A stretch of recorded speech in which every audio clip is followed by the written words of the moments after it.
Bonjour à tous. Bonjour à tous, bienvenue sur la chaîne pour une nouvelle vidéo débutante. Donc aujourd'hui Nolan va s'attaquer à des disques et des plaquettes de frein sur une Xara de chez Citroën. Alors je vais faire le premier côté avec lui, je vais l'aider, puis il réalisera le deuxième côté hors caméra, tout seul. Voilà, donc on va vous faire le point de l'outillage qu'il va falloir pour faire cette réalisation. Bien sûr il vous faudra un cric pour lever le véhicule. Alors si vous avez un cric hydraulique c'est bien. Si vous devez utiliser le cric hydraulique de votre véhicule, pensez à prévoir aussi soit une chandelle ou soit des objets qui vont vous servir de calage pour sécuriser l'intervention. C'est-à-dire que si vous utilisez le petit cric qui est fourni avec le véhicule, c'est vraiment pas stable du tout. Donc prévoyez des cales, des parpaings pour mettre votre voiture en sécurité au moment de l'intervention. Voilà. Maintenant, on va passer en revue le petit outillage nécessaire qu'il vous faudra. Donc ils seront décortiqués en 3 catégories. Le minimum. La deuxième partie, ça sera ce qui serait bien d'avoir. Et la troisième partie, c'est vraiment pas obligatoire, mais c'est vraiment si vous voulez faire les choses bien. Donc Nolan va nous énumérer l'outillage qu'il a utilisé pour faire l'intervention. Et on se retrouve tout de suite après. C'est parti Nolan.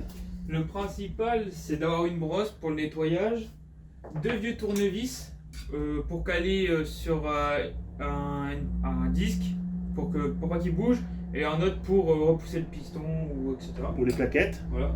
2 clés, une clé de 13 et de 19. Le mieux, c'est de les avoir en cliquet avec des douilles. Après, un petit cliquet avec une clé torx de T30 qui est écrit juste ici. Ouais, T30, mais si vous n'avez pas le format T30 sur cliquet, bah, un T30 traditionnel en clé coudée comme ceci, ça peut faire l'affaire aussi. Mais à savoir quand même que c'est des vis qui sont difficiles à avoir. Donc ici, Nolan a eu de la chance sur le véhicule, ça est venu tout seul, mais parfois ça peut être compliqué à retirer. Donc pensez-y de prévoir quand même des bonnes clés. Pour la suite, ce qui n'est pas vraiment indispensable, un marteau. Donc ça c'est pour retirer le disque qui est fixé sur le moyeu. Parfois il est collé avec la rouille, donc un marteau c'est pas du luxe. Un bras de force pour les douilles quand ils sont vraiment serrés, c'est vraiment indispensable. Ouais, c'est vraiment un outil vraiment intéressant à avoir dans sa caisse à outils. C'est le bras de force télescopique où parfois quand vous n'avez pas assez de force pour desserrer des vis, comme là je pense au support d'étrier qui est bien serré, ou même pour faire le contrôle serrage de vos roues, c'est vraiment bien d'avoir ce bras de force. Un repousse-piston, c'est plus facile pour repousser le piston voilà. qu'avec un tournevis. Et c'est surtout mieux pour ne pas endommager le piston quand vous le repoussez. Si on peut le repousser avec une pince multiprise, un manche en bois. Mais voilà, vous risquez d'abîmer la lèvre de protection anti-poussière qui protège votre piston. Et du coup, c'est vraiment bête. Donc pensez à utiliser quand même un repousse-piston. Une clé à choc pour aller plus vite à remonter une vis ou quelque chose comme ça. Voilà, la clé à choc sur batterie ou à compresseur si vous avez, ou même il existe des électriques. C'est pas indispensable, mais c'est vrai que ça facilite la chose si vous devez intervenir sur un véhicule. Ça va quand même plus vite que faire tout à la main. Les outils qui sont pas vraiment indispensables, mais qui est bien d'avoir, c'est une clé dynamométrique pour être sûr du serrage quand on fait les pneus ou même les vis ou les douilles. Un fil de fer pour l'étrier, pour bien le placer, pour pas qu'il nous dérange lors du remontage ou même du démontage. De la graisse cuivrée pour les vis et tout ça, pour bien qu'ils tiennent par la suite sur la voiture. Voilà, c'est surtout au niveau des colonnettes d'étrier. Donc les étriers coulissent sur des colonnettes, donc c'est bien de rajouter un peu de graisse. Et aussi au niveau des frottements des plaquettes, où les plaquettes coulissent, c'est bien d'en mettre un petit peu aussi. Du nettoyant frein pour nettoyer les disques à la fin et tout ça. Voilà. Du liquide de frein à mettre à la fin du remontage. Voilà, là c'est vraiment si... Normalement le circuit de frein c'est un circuit fermé. Logiquement quand vous avez repoussé vos pistons et remis les plaquettes en place, vous avez pompé 2-3 fois, normalement le liquide de frein est revenu à son niveau maximum. Si vous devez en remettre beaucoup, c'est qu'il y a un problème quelque part, une fuite ou toute autre raison. Mais surtout, normalement, on ne doit pas en rajouter quand on a fini la réalisation de ce travail. Et pour aller avec le nettoyant frein et même la graisse, ça a un petit torchon pour nettoyer et tout ça, le liquide ou quelque chose gras qui est sur les plaquettes. Voilà, des chiffons de base, hein. Un vieux t-shirt, un vieux pull, du sopalin, enfin voilà, vous avez compris. Donc on a passé en revue l'outillage que vous avez besoin pour faire cette réalisation. Bien sûr, c'est propre à chacun. Chacun aura sa clé. Peut-être c'est pas le même qu'on utilise nous. Mais voilà, vous avez quand même les bases avant de vous lancer surtout. Donc ça vous permet de savoir l'outillage que vous avez besoin. Après dans la vidéo, vous aurez toutes les informations pour la manipulation et la réalisation de cette opération. Donc qui est tout simplement des remplacements de disques et des plaquettes. Nous là, on va se retrouver sur le véhicule pour faire l'intervention. On se retrouve tout de suite après pour faire le débriefing avec Nolan et voir ce qu'il en pensait de tout ça. Voilà, c'est parti. Donc voilà, c'est parti. Nous nous retrouvons à l'extérieur avec Nolan. Donc la première chose qu'on va faire pour faire le remplacement des disques et plaquettes, c'est forcément démonter les roues avant. Alors vous avez deux possibilités. Si vous êtes équipé de chandelles et de cric hydrauliques, vous pouvez lever les deux côtés et les mettre sur chandelle et déposer vos roues. Par contre, si vous faites ça avec le cric d'origine de la voiture, je vous conseille de faire un côté à la fois. Parce que bon voilà, on est sur un cric qui ne sera pas forcément stable. Donc il vaut mieux lever un côté à la fois et le caler. Comme vous allez pouvoir vous rendre compte dans la vidéo, les disques et plaquettes n'étaient pas à faire. Donc c'est suite à une vibration au freinage. Donc, dès qu'on appuyait sur la pédale de frein, on avait un tremblement très intense côté gauche. Donc c'est pour ça qu'on va faire le remplacement des disques et plaquettes aujourd'hui. Je pense que le disque qu'ils ont monté il n'y a pas si longtemps que ça est voilé. Donc ça crée cette vibration au freinage. Donc je vous fais voir où qu'on a posé la chandelle. Donc c'est plus ou moins toujours à cet endroit-là que je le pose sur le berceau. Je sais que vous me l'avez demandé très souvent. Donc ensuite, avant d'intervenir sur le freinage, on va ouvrir le bocal de frein, de liquide de frein. Alors c'est tout simplement pour éviter d'avoir une résistance au moment de repousser le piston. Bon là, comme les disques et plaquettes ne sont pas fort usés, donc on n'aura pas beaucoup à repousser les pistons. Mais voilà, ça vous facilite quand même la chose si vous devez repousser le piston. Donc dans un premier temps, on va bloquer le disque. Comme on a des disques ventilés à l'avant, ça nous permet de mettre un vieux tournevis pour pouvoir desserrer les deux vis étoilées qui maintiennent le disque. Alors on est sur du T30. Je vous conseille quand même d'avoir des empreintes de torx assez de bonne qualité parce que ce sont des vis que vous pouvez vite foirer. Donc vous n'aurez plus l'empreinte de la clé pour les dévisser. Donc si ça doit arriver, il vous reste une solution, c'est le chasse-goupille ou le pointeau pour les faire tourner avec un marteau tout simplement et en essayant de vous les débloquer comme ça. Voilà. Ça risque d'être compliqué quand même si vous abîmez ces empreintes. Donc à partir de là, vous braquez les roues. Une clé de tresse pour démonter la vis qui maintient l'étrier. Donc vous avez la possibilité, si vous faites que les plaquettes, d'en retirer celle du bas et basculer l'étrier. Par contre, si c'est comme aujourd'hui, on doit déposer le disque aussi, il faudra enlever l'étrier complètement. Donc deux vis de 13. Donc si vous avez des clés plates, ça passe. Si vous avez des clés à cliquer, ça passe aussi. Voilà. Donc ça peut prendre plus ou moins de temps, comment les vis ils sont rouillées. Mais dans l'ensemble, ça va plutôt bien à déposer. Donc après, on se sert d'un tournevis. Donc là, Nolan a pris un tournevis un peu fin à mon goût pour faire l'appui sur les plaquettes. Mais voilà, surtout bien utiliser cet emplacement-là pour écarter un peu les plaquettes. Éviter du côté du piston pour ne pas endommager le soufflet de protection. Voilà, il suffit juste de les décoller d'un millimètre ou deux. Tout va dépendre de l'usure que vous avez au niveau du disque. Plus la bordure d'usure sera importante, plus vous devrez écarter les plaquettes pour sortir l'étrier en toute simplicité. Ici, pour accrocher un bout de fil de fer ou un crochet pour dire que voilà, l'étrier ne vous embête pas au moment de démonter le support d'étrier et le disque. Mais ça sert aussi surtout à ne pas laisser pendre l'étrier sur le flexible de frein, qui pourrait l'endommager bien sûr. Donc à partir de là, on se rend bien compte que les plaquettes ne s'étaient pas forcément usées, mais voilà. On remplace, comme on remet des disques neufs, on remet des plaquettes neuves. Ensuite, il faudra déposer le support d'étrier. Alors c'est rare que les disques ils arrivent à être enlevés sans retirer le support d'étrier. Ça arrive sur certains modèles où vous n'avez même pas besoin de retirer le support d'étrier. Mais bon, ici sur ce modèle-là, il faudra déposer notre support. Donc c'est là que le bras de force est vraiment intéressant parce que c'est vraiment serré très, très, très fort.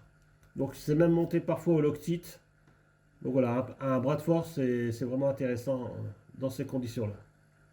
Donc après, vous pouvez finir soit à la clé à choc, soit au cliquet. Voilà, j'incite encore Nolan à utiliser le plus possible les clés, le cliquet pour voilà, se familiariser avec cette technique plutôt que tout utiliser à la clé à choc, quoi. Donc il ne nous reste plus qu'à déposer notre disque. Donc pour cela, bon, on finit de retirer les deux petites vis qui maintiennent le disque. Alors n'ayez pas peur, parfois vous pouvez en avoir qu'une. Ne cherchez pas forcément à en avoir deux sur le disque. Voilà, tout va dépendre des modèles. Alors là, je retiens à vous attirer votre attention sur le fait de bien contrôler que les pièces soient identiques et complètes. Voilà, bon là c'est les plaquettes et les disques, donc forcément ils ne sont pas en plusieurs parties. Donc le contrôle est vite fait. Le diamètre, l'épaisseur et bien sûr que les trous des goujons coïncident bien. Alors une fois que vous avez fait ça, que vous avez garanti que les pièces sont identiques à 100%, vous pouvez commencer le remontage. Donc avant le remontage, on va s'assurer que la plateforme qui reçoit le disque soit vraiment nickel chrome, parce que j'ai eu un doute aussi sur peut-être quelque chose qui était resté entre le disque et le moyeu qui a fait cette déformation de disque. Donc ici on va vraiment bien nettoyer, on va s'assurer qu'il n'y a vraiment pas de corps étrangers qui se mettent entre le disque et le moyeu. Voilà, ce qui peut engendrer aussi des vibrations au freinage ou alors par la suite une déformation de disque. Un voilage tout simplement. Donc voilà, une fois que vous êtes assuré que tout est propre, vous pouvez remettre le nouveau disque. Voilà. Alors si vous avez abîmé vos vis, c'est à ce moment-là qu'il faudra en mettre des nouvelles. Alors si vous êtes un dimanche et vous n'avez pas de vis à remettre à la place, vous pouvez remonter le disque sans ces petites vis là. Ça va être beaucoup plus compliqué de remettre la roue et le disque, vu que ce n'est pas les vis qui maintiennent le disque en place, c'est les goujons de roue. Mais c'est vrai que pour manipuler la roue et la remettre en place, ces petites vis, bah, elles font bien leur travail. Ça évite que le disque qui tourne sur le moyeu quand vous portez la roue dessus. Mais dans le pire des cas, vous pouvez vous en passer pour le remontage. Voilà, ça n'aura vraiment aucun incidence sur le freinage. Donc voilà, là on fait un pré-serrage. On reviendra après par la suite pour le serrage final. Donc on prépare le support d'étrier à remettre en place. Donc on le prépare en donnant un bon petit coup de brosse. Alors on fait attention parce que les agrafes ne tiennent pas fort sur ce modèle-là. C'est juste clipsé. Donc c'est pareil, vous contrôlez l'état. S'ils sont vraiment trop rouillés, je vous conseille d'acheter un petit kit qui est fourni à part. Maintenant, avant on les avait avec les plaquettes, mais maintenant ils sont fournis à part. Ou vous pouvez remplacer cette petite tôlerie qui viennent sur les supports de plaquettes ou d'étrier. Nolan ici est en train de préparer les colonnettes et les vérifier. Donc on remonte avec un peu de graisse cuivrée ou alors de la graisse céramique si vous en avez. Voilà. Après, toute autre graisse qui ne résiste pas à la température, je pense que ça ne servira à rien vu que l'étrier il monte assez haut en température. Le fait de mettre une graisse traditionnelle, bah, elle va chauffer, elle va devenir liquide et elle va s'en aller tout simplement. Donc elle ne restera pas là longtemps. Donc je vous conseille quand même de la graisse cuivrée ou céramique pour ça. On va aussi mettre un peu de graisse cuivrée sur les agrafes qui reçoivent les plaquettes. Voilà, ça va faciliter le déplacement des plaquettes sur l'étrier. Voilà, c'est pas obligatoire, mais voilà, c'est toujours un petit plus qui fait que au moins on n'a pas de sifflement au freinage, surtout par temps chaud. Alors, c'est toujours des petits trucs en plus qui font que ça peut être intéressant d'appliquer de la graisse. Donc là, on remonte le support d'étrier.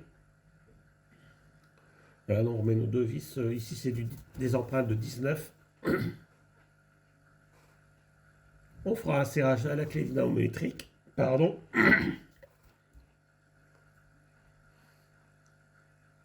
Donc voilà, il n'y a vraiment rien de compliqué à ce stade-là. C'est du démontage, du remontage. Donc celui qui sait faire un peu de bricolage, qui a l'habitude de manipuler un peu les vis, ben voilà, normalement il devrait s'en sortir très bien sur un remplacement de disques et plaquettes. Donc après, forcément, c'est de la logique aussi, hein. Il faut aussi un peu de, de, de logique dans cette opération. Ça se passe tout seul. Donc le petit serrage à la clé métrique, vous n'êtes pas obligé, sinon vous faites vraiment un bon serrage dans le même force que vous avez utilisé pour le démontage. Voilà, là on va utiliser un repousse-piston pour remettre le piston en place. Voilà, c'est vraiment, je vous conseille d'en avoir un. Si vous faites des réparations, des entretiens sur vos véhicules personnels, c'est un investissement qui est pas mal. Maintenant, vous avez des coffrets complets où vous pouvez avoir, même pour les étriers arrière, car là, ce modèle-là ne fait que les étriers avant, où il faut tout simplement repousser le piston. En ce qui concerne les étriers arrière, il faudra un repousse-piston qui est rotatif et qui fait tourner en même temps le piston pour le remettre en place.